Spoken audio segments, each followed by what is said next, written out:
안녕하세요. 저는 부산 대연동에서 에스테틱 샵을 운영하고 있는 미세 에스테틱 원장 손혜진입니다. 오늘 저희가 모이게 된 이유는 피부가 좋아지는 법에 관해서 이제 대화를 나눠보려고 모이게 되었는데요. 일단 제가 생각했을 때 피부가 좋아지는 방법에 대해서는 일단은 클렌징이 50%라고 생각을 해요. 일단 대부분 고객들이 클렌징이 잘못된 부분들이 많아가지고 피부가 뭐 여드름이 올라온다던가 아니면 각질이 떨어진다던가 하시는 경우가 많더라고요. 그래서 저는 클렌징이 일단은 50% 정도는 차지한다고 생각을 해요. 라젤로 원장님은? 클렌징도 중요하지만요. 저 같은 경우는 이제 평소 생활 습관, 평소에 물을 잘 마신다든지, 그 다음에 잠을 잘 자고, 우리가 이제 영양 섭취도 골고루 잘 해야 된다고 생각이 들고요. 피부가 우선 좋아지려면, 이제 제가 샵에서 관리를 하다 보면, 사실은 몸의 상태가 안 좋아서 피부가 나빠지는 경우가 많거든요. 그래서 저는 우리 몸의 거울이 얼굴이라고 생각하기 때문에 우선 순환, 그런 게 이제 기본적으로 이제 여성들이라면 누구나 클렌징이나 제품을 되게 잘 바르세요. 근데 그게 내 피부에 맞는지 그걸 잘 모르실 때가 있고, 그 다음에 본인한테 맞지 않는, 그러니까 본인이 선호하는 화장품을 많이 쓰시는 경우가 많아요. 그래서 그런 부분을 조금 고객님한테 개선을 요구하고요. 우선 저는 바디가 정말 순환이 잘 돼야지 얼굴도 환해지고 피부가 좋아지는 걸 많이 느꼈기 때문에 저는 그렇게도 생각해요. 평소에 몸 관리, 얼굴은 기본적으로 관리를 해야 되고. 저는 생각을 했을 때 요즘에 이제 마케팅이라든지 이런 부분을 봤을 때 광고성으로 봤을 때 너무 과하게 고객들한테 이제 어필을 해서 그 제품에 혹하게 만드는 제품들을 구매를 하게 됐을 때 사용 방법이라든지 이런 것들이 잘못 과하게 접근을 하게 되면 원장님 말씀하신 것처럼 물론 바디적인 부분도 있지만 저는 생활 습관에서 가장 기본적으로 세안, 클렌징과 그 다음에 바르는 것도 의외로 저희가 문제성 피부를 전문적으로 하고 있다 보니 이제 고객님들이 오시잖아요. 그러면 저는 크림만 바르는데요. 저는 토너만 하는데요. 기름진 게 너무 싫어서 그렇게 조금 너무 간략하게 이제 바르는 것들로 인해서 그 피부에서 문제성으로 이제 오시는 경우가 너무 많더라고요. 그래서 저는 가장 중요하게 생각하는 게 클렌징과 이제 생활 습관도 당연히 베이스가 깔리는 거지만 이제 습관적으로 바르는 단계라든지 이게 가장 저는 중요하다 생각이 들어요. 근데 사실 우리가 피부가 좋아지는 법, 정말 광범위하고요. 맞아요.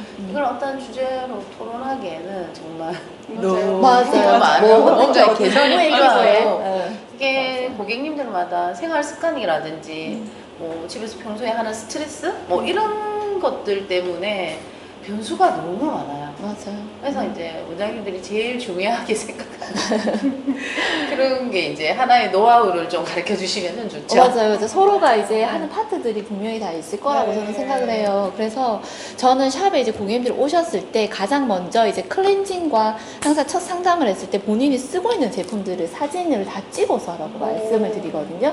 그러면 이제 거기에서 이제 물론 잘 쓰시는 분들도 계시고 본인한테 안 맞는 제품을 쓰고 있는 분들도 꽤 많으시더라고요. 맞아요. 네. 그렇게 됐을 때 저희가 이제 저를 믿고 이렇게 해서 시작을 해보세요 라고 해서 숙제식으로 저는 내줘요. 클렌징을 이렇게 해서 시작을 하고 이런 방법으로 이제 시작을 하는데 몇 분 동안 클렌징을 러빙을 해주고 닦는 방법까지 수건 타올로 해서 정확하게 닦고 토너 필요한 부분들 그 다음에 뭐 에센스 크림의 단계부터 해서 숙제를 해주고 그 일주일 뒤에 왔을 때 고객님들 반응을 물어봐요.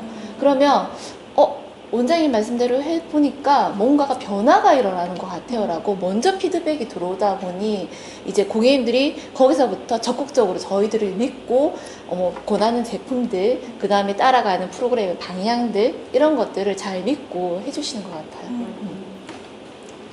기본에 충실하네요. 맞아요. 기본에 충실한 거. 그 다음에 이제 원장님이 말씀해 주신 부분이 있죠. 뭐 스트레스라든지 바디의 이제 어깨 뭉침과 몸의 스트레스를 이런 것들을 풀어줬을 때 뭐 등, 복부 이런 것들을 했을 때 시너지를 본다는 것들을 이제 고객님들한테 한 번 더 어필을 하면 고객님들도 해보시겠지 당연히 그죠? 그러면은 이제 그때 이제 고객님들이 더 적극적으로 이제는 뭘 해야 될까요? 라고 이제 조금 더 물어오세요. 그러면은 이제 그때는 물론 적극적으로 권할 타이밍도 있겠지만은 지금은 이 단계까지는 아직까지 요 단계까지 이제 하시는 단계만 열심히 해보자. 그러고 나서 필요하게 되면 저희가 이제 권유를 하겠다라고 이렇게 저희는 이제 접근을 하고 고객님들을 조금 끌고 가는 방향이라고 보시면 될 것 같아요. 진짜 피부 좋아지는 법에 대해서 이야기를 하려면 사실 너무 범위가 광범위하고 맞아요. 뭐 지성 피부, 건성 피부 다 다양하기 때문에 거기에 맞춰서 이제 저희가 어떻게 솔루션을 내어주는가가 가장 중요한 것 같아요. 요즘 제품이 너무 마케팅적으로 과하게 네. 고객님들한테 어필을 조금 하고 있어서 너무 위험성이 높은 데 쪽으로 많이 노출이 되어서 저는 솔직히 좀 그게 너무 많이 걱정이 되기는 해요. 네. 그리고 잘못된 자기한테 맞지 않은 화장품 너무 많이 쓰세요. 맞아요. 그게 문제고, 그리고 이제 그런 잘못된, 그러니까 내 피부에 맞는 제품을 쓰게 되면은 상관이 없는데, 이게 써서 왜 탁 눈에 띄게 좋아지면 저희가 아마 전문가가 어필을 한다 하더라도 실질적으로 그게 고객님이 받아들이지 않게 되기 때문에 거기까지는 시간이 너무 많이 걸리고요. 맞아요. 그 사이에 사실은 피부가 나빠지는 게 너무 보이니까 안타까운 게 되게 많아요. 그리고 이제 그러면서 이제 서서히 이제 우리가 변화를 시켜가는데 그 시간도 또 만만치 않거든요. 그 사이에 또 자극적인 걸 또 해요. 맞아요. 왜냐면 피부가 조금 좋아지려고 하면 그 다음에 이제 눈에 거슬리는 얼굴의 한 부분들이 고객님마다 딱 있어요. 맞아요. 근데 그거를 또 해소를 하고 오세요. 피부 관리실이 아닌 맞아요.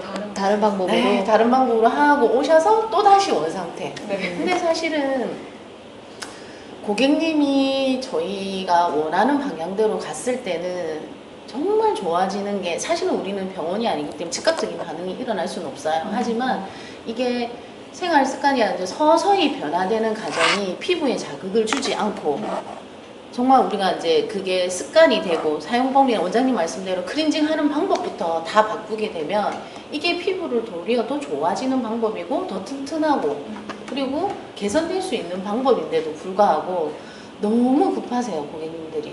그리고 그걸 조금 하다가 실증을 내고 다시 본인의 원래 하는 행동대로 패턴을 가버릴 때가 좀 안타까울 때가 정말 많아요. 맞아요. 저도 피부과에서도 근무를 오래 해왔지만 솔직히 피부과는 그냥 큰 불을 끄기 위한 방법으로는 좋기는 해요. 약을 먹어서 항생제라든지 뭐 피지 분비량을 줄여주는. 근데 걔네들을 끊게 되면은 너무나도 폭발적으로 올라오는 것들을 이제 경험을 하신 분들은 알기 때문에 저는 죽어도 약을 안 먹어요. 이렇게 얘기를 해주시는 분이 있고, 정말 경험이 좀 없고 너무 이제 간절한 고객님들 같은 경우에는 이럴 것 같으면 차라리 피부과가 더 낫지 않나요? 라고 얘기를 해주시는데, 솔직히 피부과에서도 양심이 있으신 원장님들 같은 경우에는 그 피지 분비를 줄이는 약들의 종류가 굉장히 많잖아요. 그런 것들을 장기적으로 복용하는 거는 크게 의미가 없다라고 얘기는 해주세요. 하지만은 뭐 예를 들어서 염증이 너무 심한데 이거를 그냥 이 상태에서 관리가 들어가기에는 이 고객님의 흉터의 데미지가 너무 크기 때문에 약을 뭐 항생제로 해서 좀 염증을 작게 만들어주고 우리가 추출이라든지 이런 면포 제거를 했을 때 조금 더 흉터의 최소화를 도와주는 방법으로 접근을 해주는 방법으로 원장님들 설명을 하거든요. 그렇게 됐을 때는 저희 에스테틱에 그러면은 에스테틱에서도 저도 솔직히 필요하면은 항생제는 조금 솔직히 먹자라고 말씀을 드려요. 그렇게 되고 나면 아무래도 피부과와 에스테틱에서의 차이는 저는 명확히 말씀을 드리면은 약만을 의존하는 거 외에는 피부를 건강하게 만들어가는 거는 에스테틱의 전문가 우리 원장님들만한 선생님들이 없을 것 같아요. 왜냐하면 저는 자신있게 말씀드리고 있는 게 이렇게 제품에 대해서 저희가 세미나를 굉장히 많이 참석을 하잖아요. 맞아요. 그렇게 되면은 솔직히 말씀드리면 닥터들이 우리 그러니까 이쪽으로 계신 업계 쪽으로 계신 분들한테 그 수업을 듣는 것도 저는 최근에 들었어요. 알았어요. 피부에 대해서 책에 나와 있는 것들은 정말 정보성이나 이런 것들이 정말 탁월할 수는 있지만은 정말 피부에 대해서 알고 계시는 우리 피부과 원장님들 물론 계시지만은 요즘 피부과는 전문의가 아니고서는 그냥 이렇게 진료 과목으로 해놓은 그런 데가 많잖아요. 네, 맞아요. 그런 원장님들 솔직히 말씀드리면 피부에 대한 지식이 많이 없으시거든요. 그래서 저도 예전에 그 원장님들을 모시고 일을 했지만 오히려 저한테 이런 상황에서는 어떻게 했으면 좋겠어? 라고 저의 의견을 물어봤을 때, 아, 원장님들이 정말 답은 아니구나. 왜냐면은 경험이 많은 우리가 오히려 답이 될 수가 있고 해답이 될 수가 있겠구나라는 생각을 가졌을 때 피부과에 너무 의존을 하는 고객님들한테 조금 말씀을 드리면 건강한 피부를 만들어가는 데 있어서는 저희 에스테틱이 그게 대해서 정말 선생님들이 저희 원장들이 정말 1등 공신을 한다라고 저는 생각을 하고요. 그 다음에 뭔가 기술적으로 레이저라든지 이런 쪽으로는 당연히 피부과가 우리가 장비를 따라갈 수는 없어요. 그렇게 됐을 때 피부과의 도움을 받아야 될 때는 받아야 된다고 생각을 하고, 예, 뭐 우리가 피부를 좋아지게 하는 근본적인 방법으로 가는 것들 중에서는 뭐 딱히 없어요. 그 사람의 생활 환경이라든지 원장님 말씀하시는 것처럼 그 다음에 내 생활 습관이라든지 이런 것들을 잘 조율을 했을 때 어떤 원장님들을 만났을 때 어떤 길을 가게끔 이끌어 주냐가 그게 정답인 것 같아요. 피부 좋아지는 그렇죠. 거에. 예. 그게 저는 정말 우리 원장님들이 이제 임상 경험이 많고 맞죠? 제품에 대한 지식이라든지 그 다음에 뭐 예를 들어서 레이저에 대한 것들을 이거 어느 정도는 우리도 솔직히 알아야지만 방어 상담이라든지 고객님들한테 정확한 지식을 줄 수가 있을 것 같아서 저는 피부에 뭐 해답을 찾고 좋아지게 하는 방법들 중에서는 상담자가 누구를 만나냐에 따라서 그 결과는 달라지는 거라 생각을 해요. 맞아요. 피부가 좋아지려면 맞아요. 전문가의 도움을 일단 받는 것도 굉장히 생각을 해오는 네, 게 맞아요. 방법이고 평소 습관. 네. 그게 제일 네. 제일 우선 무시할 수 없어요. 관리는 우리가 관리실에서 해주는 거는 뭐 50%라고 했을 때 나머지 50%는 고객님의 습관, 뭐 화장품 바르는 방법, 클렌징하는 방법, 그리고 물 먹는 습관. 특히 이제 너무 좋아하세요. 맞아요. 환경에 의해서. 맞아요. 그런 부분들, 물을 또 어떻게 먹느냐. 어. 그게 정말 중요하거든요. 왜냐면 위가 안 좋은 사람은 이거 버릇이가 올라와요.